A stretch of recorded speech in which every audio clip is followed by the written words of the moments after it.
ஆண்டவரும் நிச்சயமாக இயேசு கிறிஸ்து நாமத்தினாலே உங்களை வாழ்த்துகிறேன். கர்த்தர் ஆசீர்வதிப்பாராக. இந்த 1ஆம் தேதி கர்த்தர் ஒரு புதிய நாள், புதிய மாதத்தை தந்திருக்கிறார். கடந்த மாதம் முழுவதும் கர்த்தர் நம்மை கண்மணி போல் காத்திருக்கிறார். குறைவுகளை நிறைவாக்கினார், தீமையை நன்மையாய் முடிய பண்ணினார்.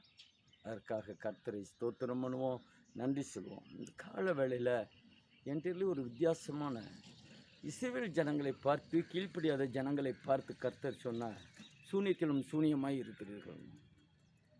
ஸோ இந்த சூனியத்திலும் சூனியமாய் இருக்கிறவர்கள் யார், எப்படிப்பட்டவர்கள்?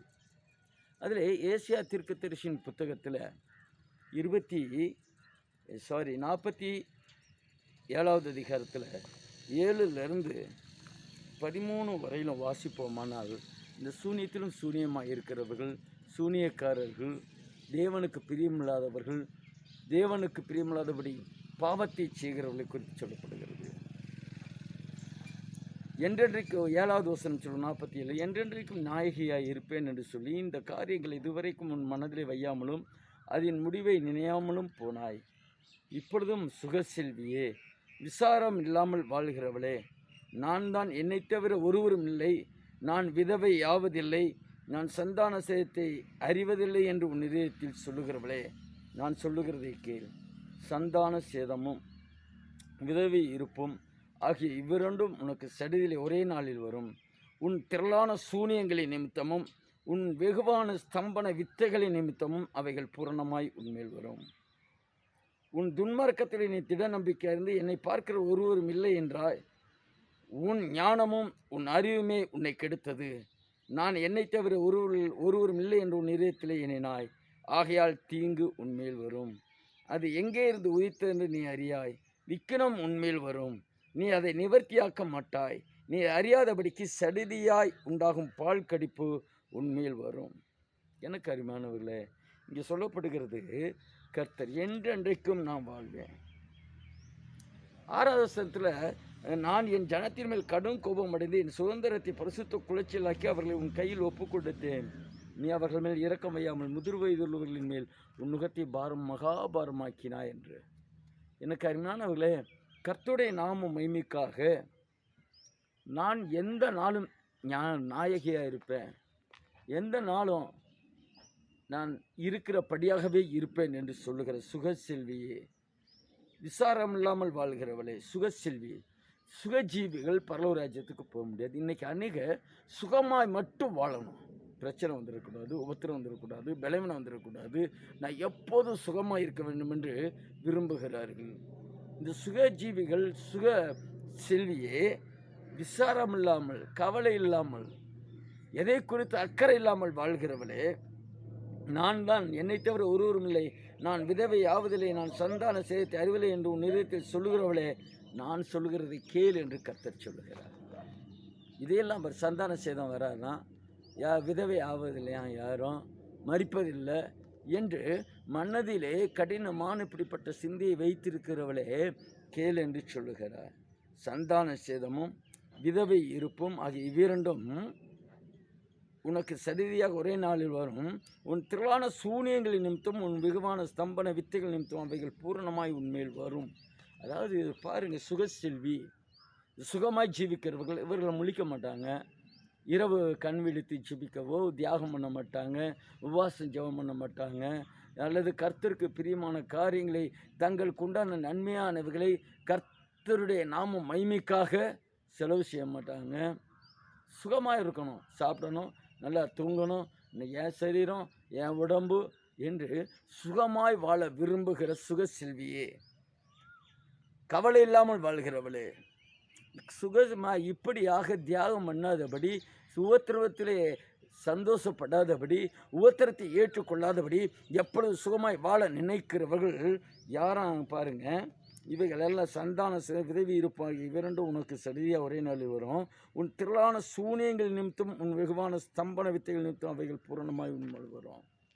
சூனியங்களின் நிமித்தம், சூனியக்காரர்களுக்கு என்ன வருமா? சந்தான சேதம், பிள்ளைகளெல்லாம் சாவார்கள் என்று சொல்லப்படுகிறது. சூனியக்காரிகளுக்கு என்ன வருமா?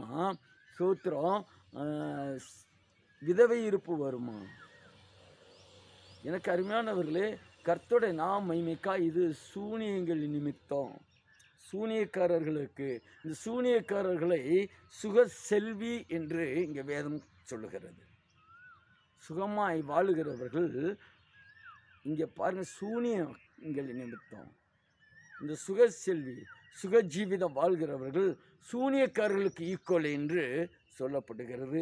உன் துன்மார்க்கத்தில் நீ தின நம்பிக்கை இருந்து என்னை பார்க்கிற ஒருவரும் இல்லை என்றாய். உன் ஞானம் உன் அறிவுமே உன்னை கெடுத்தது. ஒருவர் என்னை பார்க்கறதில்ல, எனக்கு ஞானம் இருக்குது, அறிவு இருக்குது. அப்படித்தான் அந்த சூனியக்காரர்களும் செய்கிறார்கள். எங்களை யாரும் அசைக்க முடியாது, கர்த்தர் அசைச்சிடுவார். அவர்கள்லாம் என்னவா பாருங்க, இல்லை என்ற உன் ஞானமும் உன் அறிவுமே உன்னை கெடுத்தது. நான் தான், என்னை தவிர ஒருவரும் இல்லை என்று உன் இருதயத்திலே எண்ணினாய். அநேக இடங்களில் அப்படி தான் சூனியக்காரர்கள், ஒருவர் இல்லை, நாங்கள் இந்த ஊரை ஆட்டி படைப்போம். கர்த்தர் அடித்து நுறுக்கி உட்கார வச்சுட்டு நாங்கள் ஊரே ஆட்டி படைப்போம். அநேக சூனியக்காரர்கள், அநேக மனிதர்கள், சுகஜீவிகள் சூனியக்காருக்கு ஈக்குவலாக இருக்கிறார்கள் என்று சொல்லப்படுகிறது. ஆகையால் உண்மையில் தீங்கு வரும். அது எங்கேருந்து உயிர்த்தெழுந்து எங்கேருந்து வராது, ஆனால் தீங்கு வருமா? வேதம் பொய் சொல்கிறது இல்லைங்க, இந்த சத்திய வேதம்.